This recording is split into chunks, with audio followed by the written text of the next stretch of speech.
रोगों से प्रभावित होने वाले अंग: निमोनिया, न्यूमोनिया, ट्यूबरकुलोसिस, क्षय रोग, ब्रोंकाइटिस, कुकर खांसी, तपेदिक। ये सबसे फेफड़ा प्रभावित होता है। निमोनिया से क्या प्रभावित होता है? फेफड़ा। ट्यूबरकुलोसिस, क्षय रोग से फेफड़ा प्रभावित होता है। ब्रोंकाइटिस से भी फेफड़ा प्रभावित होता है। कुकर खांसी से भी फेफड़ा प्रभावित होता है और तपेदिक से भी फेफड़ा प्रभावित होता है। हैजा आंत से प्रभावित होता है। हैजा से आंत प्रभावित होता है। टाइफाइड से भी आंत प्रभावित होता है। टाइफाइड, हैजा आंत प्रभावित होता है। पेचिस से भी आंत प्रभावित होता है और डायरिया से भी आंत प्रभावित होता है। हैजा, टाइफाइड, पेचिस और डायरिया से आंत प्रभावित होता है। पोलियो तंत्रिका तंत्र, पोलियो से तंत्रिका तंत्र। रेबीज से भी तंत्रिका तंत्र। मिर्गी, टिटनेस, ये सब तंत्रिका तंत्र प्रभावित होता है। एस्कर्बी पायरिया मसूड़ा प्रभावित होता है। हेपेटाइटिस हेपेटाइटिस और पीलिया से यकृत प्रभावित होता है। मलेरिया और प्लेग जो है इससे आरबीसी प्रभावित होता है। लाल रक्त कणिका, मधुमेह, डायबिटीज से अग्नाशय प्रभावित होता है। मधुमेह डायबिटीज से अग्नाशय प्रभावित होता है। कालाजार से अस्थिमज्जा प्रभावित होता है। कालाजार से क्या प्रभावित होता है? अस्थिमज्जा। डिप्थीरिया, अस्थमा और दमा, ये सांस नली प्रभावित होता है। घेंघा, ग्वाइटर, इससे थायराइड ग्रंथि प्रभावित होता है और गला प्रभावित होता है। घेंघा, ग्वाइटर, इससे थायराइड ग्रंथि प्रभावित होता है और गला प्रभावित होता है। ट्रकोमा, ग्लूकोमा और मोतियाबिंद, इससे आँख प्रभावित होता है। ट्रकोमा ये खासकर पूछा जाता है। ट्रेकोमा से क्या प्रभावित होता है? आँख। ग्लूकोमा से भी आँख प्रभावित होता है। मोतियाबिंद भी आँख प्रभावित होता है। अम्लों के प्राकृतिक स्रोत, जैसे लाल चींटी में फॉर्मिक अम्ल होता है। लाल चींटी में कौन सा अम्ल होता है? फॉर्मिक अम्ल।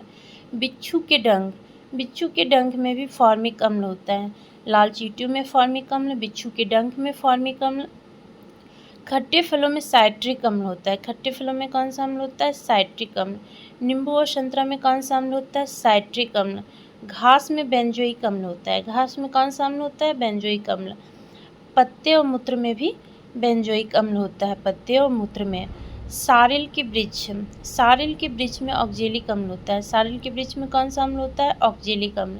टमाटर में कौन सा अम्ल होता है? ऑक्जेलिक अम्ल होता है। फलों के रस में एसिटिक अम्ल होता है। फलों के रस में कौन सा अम्ल होता है? एसिटिक अम्ल। सिरका में कौन सा अम्ल होता है? एसिटिक अम्ल होता है। फिटकरी में नाइट्रिक अम्ल होता है। फिटकरी में कौन सा अम्ल होता है? नाइट्रिक अम्ल होता है। सोडा में कौन सा अम्ल होता है? नाइट्रिक अम्ल होता है। हरा कशिश में सल्फ्यूरिक अम्ल होता है। हरा कशिश में सल्फ्यूरिक। इमली में टार्ट्रिक अम्ल होता है। इमली में टार्ट्रिक अम्ल होता है। अंगूर में भी टार्ट्रिक अम्ल होता है। इमली और अंगूर में टार्ट्रिक अम्ल होता है। दूध में लैक्टिक अम्ल होता है और मूत्र में यूरिक अम्ल होता है। दूध में लैक्टिक और मूत्र में यूरिक अम्ल होता है। तत्व और उनके अपरूप। कार्बन के अपरूप मुख्य रूप से दो ही हैं, हीरा और ग्रेफाइट। कोक और कोलतार अलग से हैं। सल्फर के अपर रूप हो गए हैं रोम्बिक और मोनोक्लाइनिक। मोनोक्लाइनिक किसके अपर रूप है? सल्फर के। और रोम्बिक भी सल्फर के अपर रूप है। पूछा जाएगा रोम्बिक किसका अपर रूप है? सल्फर का। मोनोक्लाइनिक किसका अपर रूप है? सल्फर का।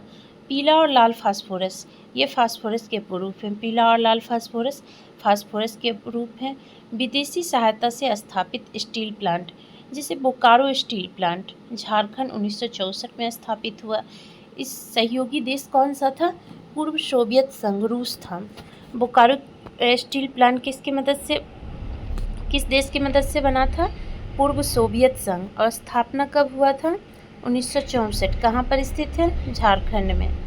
पूर्व सोवियत संघ से। बोका भिलाई रूस गई। बोकारो भिलाई जो है रूस की सहायता से। भिलाई स्टील प्लांट छत्तीसगढ़ में है 1955। भिलाई कहाँ पर स्थित है? छत्तीसगढ़ में। और बोकारो झारखंड में। बोकारो 1964 और भिलाई 1955, ये भी रूस पूर्व सोवियत संघ की मदद से। Rourkela steel plant 1959। राउरकेला कहाँ पर स्थित है? उड़ीसा में है। भिलाई कहाँ है? छत्तीसगढ़ में है। राउरकेला उड़ीसा में है 1959। पश्चिमी जर्मनी के सहयोग से। राउरकेला पश्चिमी जर्मनी के सहयोग से। और दुर्गापुर जो है 1956। दुर्गापुर स्टील प्लांट पश्चिम बंगाल में है 1956। राउरकेला 1959 उड़ीसा में है। और भिलाई 1955 छत्तीसगढ़ में है। दुर्गापुर स्टील प्लांट 1956 ब्रिटेन के सहयोग से